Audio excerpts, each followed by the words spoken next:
The Holy Bible, New King James Version, Jeremiah 38.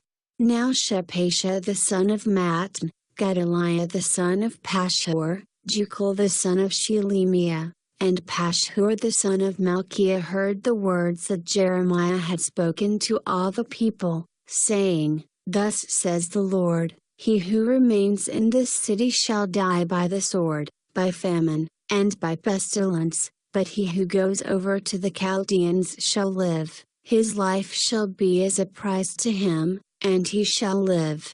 Thus says the Lord, this city shall surely be given into the hand of the king of Babylon's army, which shall take it.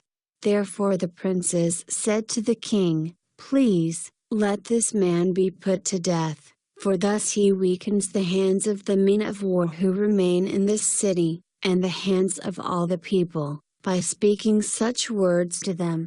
For this man does not seek the welfare of this people, but their harm. Then Zedekiah the king said, Look, he is in your hand. For the king can do nothing against you. So they took Jeremiah and cast him into the dungeon of Malchiah the king's son, which was in the court of the prison, and they let Jeremiah down with ropes.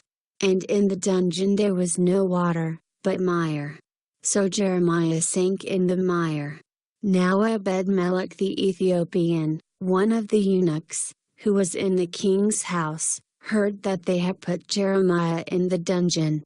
When the king was sitting at the gate of Benjamin, Ebed-melech went out of the king's house and spoke to the king, saying, My lord the king, these men have done evil in all that they have done to Jeremiah the prophet, whom they have cast into the dungeon, and he is likely to die from hunger in the place where he is. For there is no more bread in the city. Then the king commanded Ebed-melech the Ethiopian, saying, Take from here 30 men with you, and lift Jeremiah the prophet out of the dungeon before he dies.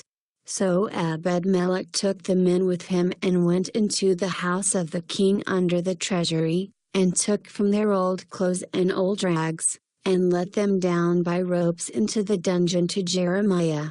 Then Ebed-melech the Ethiopian said to Jeremiah, Please put these old clothes and rags under your armpits, under the ropes.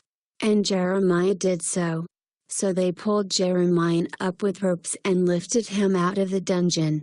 And Jeremiah remained in the court of the prison. Then Zedekiah the king sent and had Jeremiah the prophet brought to him at the third entrance of the house of the Lord. And the king said to Jeremiah, I will ask you something. Hide nothing from me. Jeremiah said to Zedekiah, If I declare it to you, will you not surely put me to death? And if I give you advice, you will not listen to me. So Zedekiah the king swore secretly to Jeremiah, saying, As the Lord lives, who made our very souls, I will not put you to death, nor will I give you into the hand of these men who seek your life.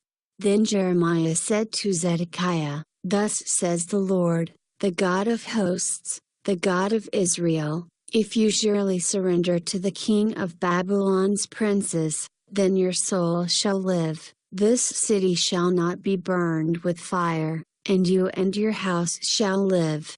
But if you do not surrender to the king of Babylon's princes, then this city shall be given into the hand of the Chaldeans, they shall burn it with fire, and you shall not escape from their hand.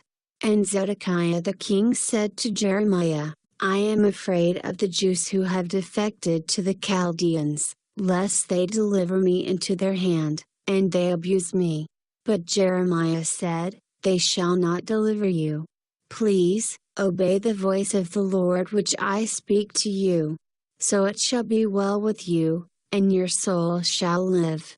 But if you refuse to surrender, this is the word that the Lord has shown me. Now behold, all the women who are left in the king of Judah's house shall be surrendered to the king of Babylon's princes, and those women shall say, Your close friends have set upon you and prevailed against you, your feet have sunk in the mire, and they have turned away again. So they shall surrender all your wives and children to the Chaldeans. You shall not escape from their hand, but shall be taken by the hand of the king of Babylon. And you shall cause this city to be burned with fire. Then Zedekiah said to Jeremiah, Let no one know of these words, and you shall not die. But if the princes hear that I have talked with you, and they come to you and say to you, Declare to us now what you have said to the king, and also what the king said to you, do not hide it from us, and we will not put you to death. Then you shall say to them, I presented my request before the king, that he would not make me return to Jonathan's house to die there. Then all the princes came to Jeremiah and asked him. And he told them according to all these words that the king had commanded. So they stopped speaking with him, for the conversation had not been heard. Now Jeremiah remained in the court of the prison until the day that Jerusalem was taken. And he was there when Jerusalem was taken.